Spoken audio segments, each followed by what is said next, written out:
গোপালগঞ্জে এনসিপি প্রোগ্রামে বাকশালীদের হামলা হয়েছে। আসল সমাবেশ শুরু হওয়ার আগেই হামলা কিন্তু হয়েছে। সমাবেশ তখনও শুরুই হয়নি, ওরা পৌঁছায়নি। সমাবেশের পরেও সেখানে হামলা হয়েছে। সেই সমাবেশে হাসনাত আব্দুল্লাহ স্লোগান দিছে মুজিববাদ মুর্দাবাদ। শুনেন।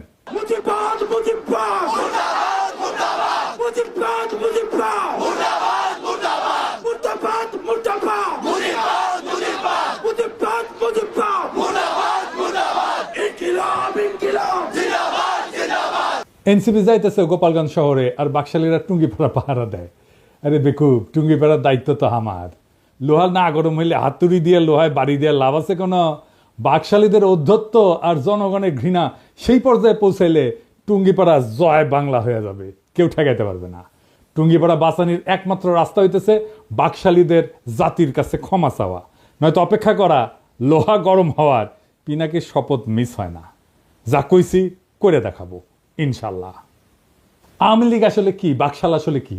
একটা নিষিদ্ধ ঘোষিত সংগঠন যারা 16 বছর ধরে রাষ্ট্রকে দখল করে রাখা আয়নাঘর আর গুমখুনের রাষ্ট্র বানাইছিল।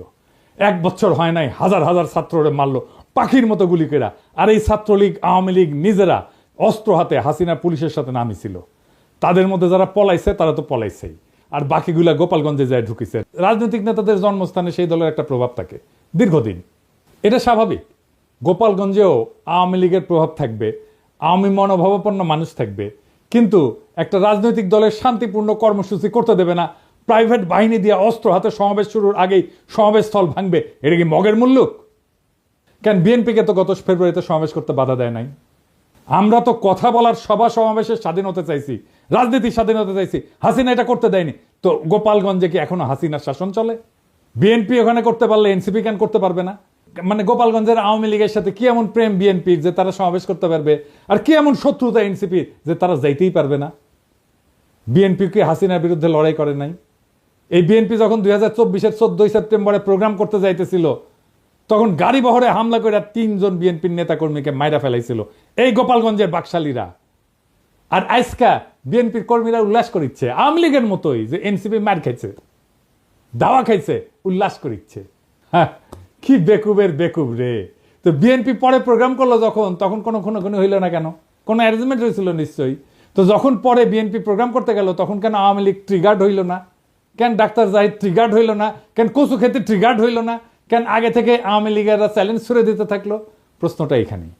তার মানে বিএনপির সাথে গোপালগঞ্জ আওয়ামী লীগের এই মুহূর্তে কোনো কনফ্লিক্ট নাই। কনফ্লিক্ট আছে এনসিপির সাথে। তার মানে এনসিপি সেই শক্তি যা হাসিনাকে উৎখাত করছে, তারে ঠেকাইতে হবে। বিএনপির সাথে আর কোনো শত্রুতা নাই। তাই আওয়াজ তুলছে গোপালগঞ্জের ছাত্ররা ঢুকতে পারবে না, ঢুকলেও বাইরে হতে পারবে না। এইটা ছিল মিথ। এই মিথ চুরমার হয়ে গেছে। রাজনৈতিক দলের কর্মসূচিকে নিরাপত্তা দেওয়া পুলিশের কর্তব্য, আর্মির কর্তব্য। এনসিপি মারপিট করতে যায় নাই, সভা করতে গেছে, রাজনৈতিক সভা। এনসিপির হাতে অস্ত্র ছিল না, আমরা সবাই দেখছি। তারা খালি হাতে গেছে, পুলিশ আর্মি নিরাপত্তা দিচ্ছে, তাদের পেশাগত কাজ করছে। পুলিশ আর্মি এই কাজটা করছে রক্তপাতহীনভাবে, কোনো প্রাণ ঝরে নাই, যতক্ষণ পর্যন্ত এনসিপির নেতারা ছিল। এটাই বিজয়, হাসিনার জামানাকে অতিক্রম করে যাওয়ার বিজয়। এই বিজয় এলো বর্ষা বিপ্লবের নায়কদের হাত ধরে। গোপালগঞ্জে মুজিব বিরোধী সমাবেশ করতে যাওয়া যায়, নিরাপদে ফিরেও আসা যায়, কোনো প্রাণঘাতী সংঘাত ছাড়াই। তারা তাদের কর্মসূচি শেষ করে ফেরত আসছে। এই ঘটনার রাজনৈতিক মূল্য অনেক। এইগুলাই ছোট ছোট বিজয়।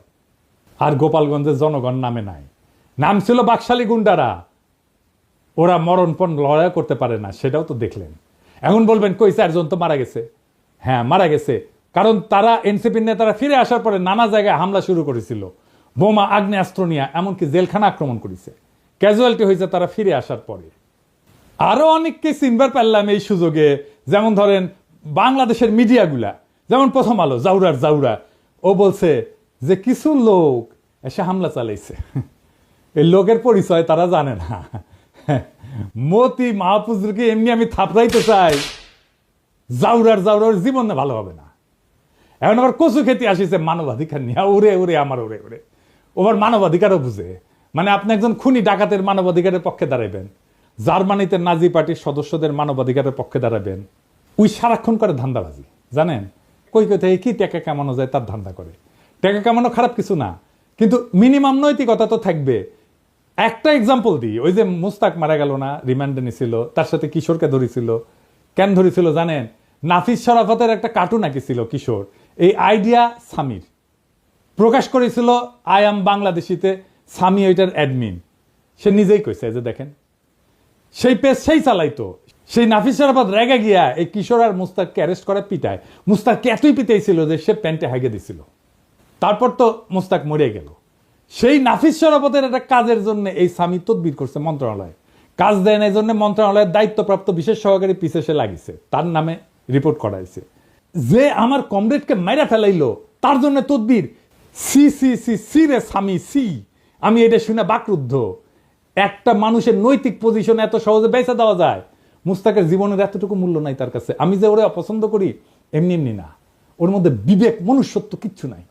ওর সঙ্গে যখন কথা হইতো তখন আমি বলছিলাম যে আপনি মোটা আজিজের পুঙ্গা মারছেন না, সেটা আমাদের জন্য ভালো হয়েছে, কিন্তু আপনার একটা বস্তু বড় ক্ষতি হয়েছে। আপনার মধ্যে একসময় রিমোর্স আসবে, অনুতাপ আসবে।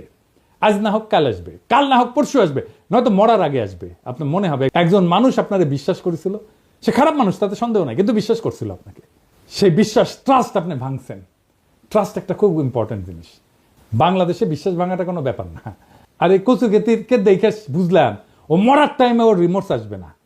তবে আল্লাহর মায়ের বলে একটা জিনিস আছে না, সেটাও টের পাইতে শুরু করবে এখনই ও টের পাবে। বাংলাদেশের কোনো মানুষ তাকে আর বিশ্বাস করবে না।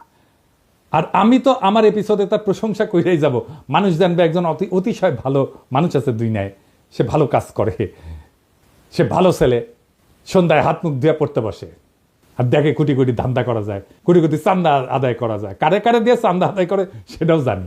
যাই হোক, অনেকে কইতেছে যে এই হাসনাত আর্মি চিফের বিরুদ্ধে দাঁড়াইছিল, এখন আর্মির গাড়িতে কেন নিরাপত্তা নিল? আসেন ব্যাপারটা একটু বুঝে দেখি। আর্মি রাষ্ট্রের অধীনে একটা এজেন্সি, কিন্তু আর্মি নিজেই যদি একটা সার্বভৌম এজেন্সি হয়ে উঠতে চায় তাহলে রাষ্ট্রের নাগরিক তার বিরোধিতা করবে। আর্মি চিফ বাংলাদেশের পলিটিক্স নিয়ে কথা বলতেছে, যেটা তার ডোমেনের মধ্যে না। সে নিজে একটা সার্বভৌম এজেন্সি হয়ে উঠতে চাইছে। সার্বভৌম ক্ষমতা জনগণের। সেই সার্বভৌম ক্ষমতার শেয়ার কাউকে দেবে না গণসম্মতি ছাড়া। ওয়াকার গণসম্মতি ছাড়াই সেই সার্বভৌম ক্ষমতা নিতে চাইছিল। এনসিপি ছাত্ররা আমরা আর্মি চিফের সার্বভৌম এজেন্সি হয়ে এটার বিরোধিতা করছি, ভবিষ্যতেও করব যদি আবারও চেষ্টা করে। আমি রাষ্ট্রের নাগরিক হিসেবে রাষ্ট্রের বাহিনীর সব সার্ভিস পাওয়ার অধিকার রাখি। আমি নাগরিক হিসেবে তাদের নিয়োগকারীও বটে, আমাকে সেবা দেওয়া তার কর্তব্য। আর্মি চিফের সার্বভৌম এজেন্সি হয়ে ওঠার বিরোধিতা আর আর্মি নিরাপত্তা সার্ভিস নেওয়ার মধ্যে কোনো বিরোধ নাই, বরং রাষ্ট্র আর নাগরিকের মধ্যে সম্পর্কের ধরনই এটা। আর্মি এনসিপি নেতাদের অনুগ্রহ করে নাই, এনসিপি নেতারা ওয়াকারের বিরোধিতা করে ভুল করে নাই। আমার প্রোফাইলে বিএনপির পোলাপাইনরা এসে কমেন্ট করছে যে কেন ওরা পালায় আসলো, এটা কোনো হ্যাডম হইল? হ্যাডম নিয়ে হাঙ্কের সাথে ফাইট করতে আসে এনসিপি, বিএনপির সাথে ফাইট করতে আসে এই হ্যাডম নিয়া। আচ্ছা, খুব ভালো। 2023 সালের 28 অক্টোবর কয়েক লাখ লোকের সমাবেশ, সাউন্ড গ্রেডের আওয়াজে নেতারা মঞ্চ ছেড়ে পালায় গেছে। মির্জা আব্বাস বলে যে আমরা প্রাণ ভয়ে দাঁড়াইতে পারি নাই। মাঠ ফাঁকা, নেতারা শুধু না লাখো লাখো লোক ফাঁকা হইতে বেশি সময় লাগেনি। অস্ত্রের সামনে শূন্য হাতে টিকে থাকা সম্ভব না, এটা সবার মনে রেখে ট্রল করা উচিত। এই ছেলেদের অসীম সাহসের কারণে গত বছরের 5ই আগস্ট হাসিনা দেশ ছেড়ে পালাই যেতে বাধ্য হয়েছিল। এই ছেলেগুলো তখন রুখে দাঁড়াইলে আজও হাসিনা মসনদে থাকতো, খালেদা জিয়া আজকাল জেলে থাকতেন, আর আপনাদের অনেকেই গুম হইয়া আয়না ঘরে থাকতেন, কেউ কেউ মারাও যাইতেন ক্রস ফায়ারে। আপনাদের কে বুদ্ধি দেয় এনসিপির পিছে লাগতে? আপনাদের দল তো ছাত্রদের জন্য বিবৃতি দিচ্ছে, তাদের নিরাপত্তার জন্য উদ্বিগ্ন হয়েছে। আপনার দলের নেতাদের সাথে